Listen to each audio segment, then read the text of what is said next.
Hello and welcome to Hasu Hour. I'm your host, Zerg. The map today is Orbital Shipyard, and the matchup is Protoss versus Zerg. Iki, not Oki, spawns in the bottom left, Protoss, and you'll note his pylon placement. He opts to put a pylon right behind his mineral line. And I think the idea here is so that later on in the game, he can use this in conjunction with his orbital command in order to cast that photon overcharge and protect the vital worker supply. He throws down a gateway. Meanwhile, this is interesting. His Zerg opponent opts for an expansion, and well, that's not interesting. Zergs are always expanding. But why does he place it here instead of over here where it's a little easier to defend? So maybe I don't know what's going on there. I guess he's getting both of them and it doesn't really matter. But that's kind of curious anyway. Surely he must have some rationale behind it. Maybe it's so he can, if he needs to, throw down an early sunken that sort of guards everything. Although Sunken's can move anyway. I don't know. Core now for the Protoss player, he's got an expansion of his own, and we'll probably see an add-up come out as soon as the core is finished. So both players both players going for economy right off the bat, which is, it seems to be pretty much the only thing that pros do in Legacy of the Void is fast expand. Haven't seen really any Grandmaster players doing anything else to open up right off the bat. And perhaps that means it's the only really viable strategy. So the adept being produced, and he is going to go scouting and or harassing with it. The fast-moving shade is able to cover a lot of ground pretty quickly. So he is going to force the Zerg maybe to make some lings or extra queens in order to fend off this threat, as well as gain some valuable information. You'll note the Zerg player here has yet to get gas, which I think is a good move considering he's done a triple expo. So he wants to, and the adept gets one kill, but he is going to be in trouble here with the slow lings in hot pursuit. No, the adept now jumping past the lings and is going to get picked off by this queen pretty easily. So as I was saying, he had 3 bases, so he doesn't want to get gas too early because he's got to pump drones and queens at all the bases, and you get too much gas or gas too early, and that is going to slow down your mineral income, and you want to be able to sort of optimize his 3-base play. This is sort of a little more unusual Zerg versus Protoss build, just getting the 3rd base right away, as opposed to maybe a little earlier Roach or Ravager tech. And now he's going for a 4th base, so very expand heavy on this strategy. And it's not a bad approach. If you can keep your opponent busy and get your bases online, then you will have that eco advantage, and you'll be able to produce more units. And as they say in the StarCraft start screen, the guy who produces the more units almost always wins. So that's your pro tip for the day. Layer tech now for the Zerg. And Dimaga here is, what's he doing? Well, still pumping drones for the most part, getting some gas at his natural. And he does have a few lings. He's working on this creep spread. The Protoss, meanwhile, has a nice little setup here at his ramp with the sentries. ready to throw down those force fields that these really good players can use so effectively to break up their opponent's army and trap pieces of it, and then just crush them. Robotics facility coming online. Maybe we'll see some Warp Prism play, which is pretty popular. Protoss versus Zerg. Adepts in particular make for very nice drop units. Let's take a look. He does have the Warp Prism upgrade, and here the gateways are being transformed. And he's sending out a hallucinated Phoenix to do some scouting. This is a pretty nice move, very common as well. The Lings, for their part, trying to see if they can't find a soft spot in the Protoss defenses, but they're forced to retreat in the face of this Adept Sentry composition, with one lone Zealot sort of tagging along, just being part of the team. And he is going to be able to scout this warp in, although that doesn't really matter since he's doing a just sort of a push here with the Sentry Stalker or Sentry Adept force, and that appears to be what he's sticking with right now. So hopefully, for the sake of Iki here, his opponent does not switch to Mutalisks, because although he does have a little Stalker backup now too, and an Obs, in order to clear those tumors and to take care of any potential lurker problems that might result. The Zerglings not wanting to engage, and in come the Mutalisk, so it's really good that Iki got these Stalkers, because otherwise the Mutalisk would be a real problem for the Adept army. And it looks like the Protoss player is getting the best of this confrontation. All the Zerglings have been pretty much chewed up, and in come another reinforcement wave of Zerglings. The Zerg player is just desperate to save this expansion here, and the Mutalisks are going to have to retreat. Badly damaged, only 4 of them, and this is not looking good for the Zerg. His 4th base certainly going down here, and really the Protoss player really got the best of that engagement. They are both still on 3 bases. And supply count, the Zerg is actually somehow still ahead. So maybe losing that base was not really as devastating as you might think. Normally, you lose a base like that relatively early in the game, and it's a real problem, as well as losing your whole army. But the Zerg mutilating forces just relentless here in the attack, and Dumaga, sensing blood, thinks that he can get some kills here and maybe defeat the army, but he is going to be forced to retreat, as the Mothership Core joining the Stalker mass is not something that he wants to fight against, in particular the Photon Overcharge, which turns the pylon into like a supercharged cannon.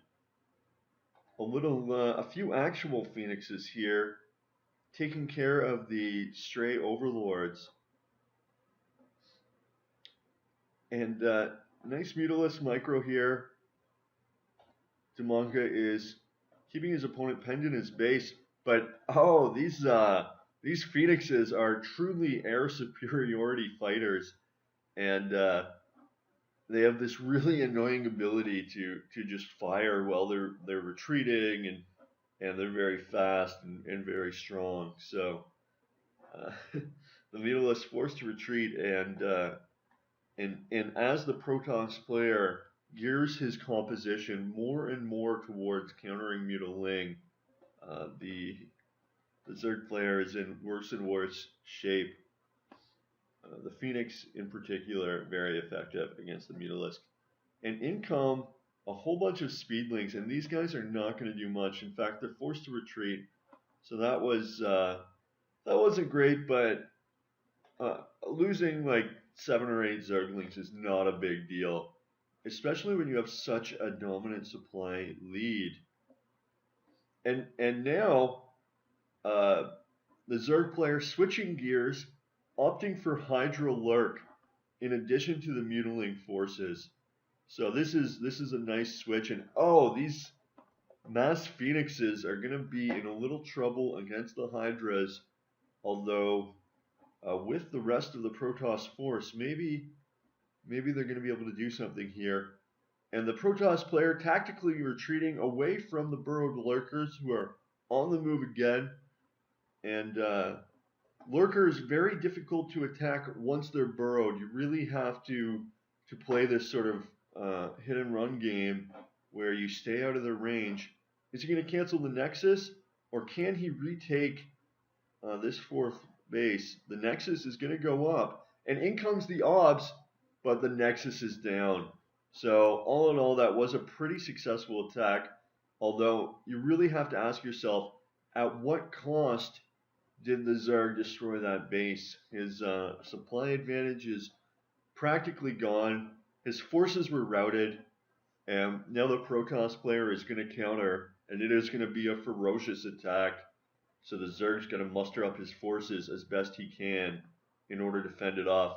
Once again, this fourth base, located as it is, so closely to the Protoss forces. Meanwhile, Adepts crushing the other distant expand. So a really strong counterattack here by Iki, and it looks like maybe he is winning now, despite being sort of disadvantaged not very long ago. And it's just phenomenal how quickly this game can turn around. Just 3 lurkers here, but with the Hydra backup, that can be a phenomenal defensive force. The lurkers, spikes, very capable of defending, especially against a massed attack. They do have splash damage, and it's just very difficult to attack the lurkers when they are in that burrowed position. Another 6 lurkers being morphed here, and some speedlings patrolling down the left side of the map. Now, is he going to go for a Ling backstab? And if he does, will it be successful? There's only really one cannon here defending the natural, but unfortunately for Zinaga, what's his name? Demaga. Zinaga. Zelnaga. Demaga, he went for the wrong base there. And perhaps the Mothership Core could have done some damage. Always funny to see the Phoenix picking up Zerglings. It's really annoying and difficult to do, actually, because they are so fast. But Protoss on the move here, and we are going to see a confrontation between the 2 armies. Lurkers burrowing nearby. The Stalker is trying to pick off some Hydra here, but he is going to retreat out of the range of the Lurker spikes. Still very even supply count, very even game. 4 base to 4 base. Both of the, no, just the main here mined out. And pretty much the same for the Zerg. Although the Protoss player is at saturation mining on his 4th base. The Zerg is not. But he is pretty close. Phoenix force here, still picking off overlords. And a little more combat as the Protoss player holds the high ground here. And it looks like he's going for a drop on the Zerg natural, which is entirely undefended except for a queen. But the drop has been spotted, and the Zerg forces are racing back to defend the natural, and they are going to get there in time. The Lings are going to prevent these Adepts from unloading their deadly glaive attack on the workers. So a good defensive play there. These Phoenix can actually incinerate, and they are going to pick up and destroy the stray Hydraless force. So a nice little win there for the Phoenix army. And the Zerg is on the move. This is an awesome fighting force here. Very nice Hydra-Lurk-Ling combination. Very effective fighting force. And he needs to burrow those lurkers. Right now, the lurkers are Okay, now they're burrowed, and oh no! The Disruptor's Purification Nova smashes a couple burrowed lurks. Now the Protoss player is trying to retreat a little bit in order to give his Purification Nova time to go through the cooldown. That one only killed a couple Hydras, still pretty effective. He is going to be able to cast right now, and he's going to go for this lurker spot. Lurker down to 4 HP, but this is such a nice position here for the Zerg with all of these lurkers so spread out, and the Protoss player in bad shape economically. He is still doing some harass play, and the Zerg not really doing that hot in the economy anyway either. So still a pretty close game. And the Protoss player now jockeying for position a little bit, putting his army in between the Zerg forces and the Zerg main. So there's not going to be any retreat for the Zerg here, although he is sort of getting away. And meanwhile, the Protoss player is going for a counter. He's losing his only real base, and he should be taking out a few Hydra, and Ling picking off a couple disruptors, so that's very nice. But the Zerg forces now in pursuit of the Protoss army. Lurkers burrowing, and those Purification Novas actually completely missed there. But he doesn't have an OBS, so he is forced to retreat. There's the OBS. There is that much needed OBS. And he is going to try to take a stand against the lurks. And heavy losses on both sides. Really not clear who won in that fight. Both players very even on the supply count. A phenomenally exciting game so far, with just relentless attacks on either side from both players. And look at this income. They both got 500. Maybe the Protoss player Iki here, long distance mining from this base. Everything mined out over here, and the Zerg saturation mine, but on one base, not really a huge amount of income. And down goes a lurker to the Purification Nova, but the Zerg player has infiltrated the Protoss army with a stationary Zealot. He's got perfect, oh, and it gets picked off. The Changeling gets picked off. Ling's trying to harass on the Protoss's only base. But the Stalkers are too close, so he runs past. Meanwhile, Lurker mass just outside the gates, and the Purification Novas are going to take out one Lurker, but the rest are emboldened by the knowledge that that the Disruptor is out of juice, and they are going to be able to take this base here. There is not much the Protoss can do about this sieged Lurker position. And the Purification Nova missing. Hydralisk joining in the fight. The Protoss player is going to have to retreat. He's got no income. This is a very dangerous situation. And he's going to try to long distance mine, but there's two lurkers there, and they are just getting some nice kills. A 9-kill lurker. Rank Slayer. Phenomenal. They start at Predator. And the Protoss warping in. Oh, this is not good. This is not good for the Protoss forces. Oh, the humanity.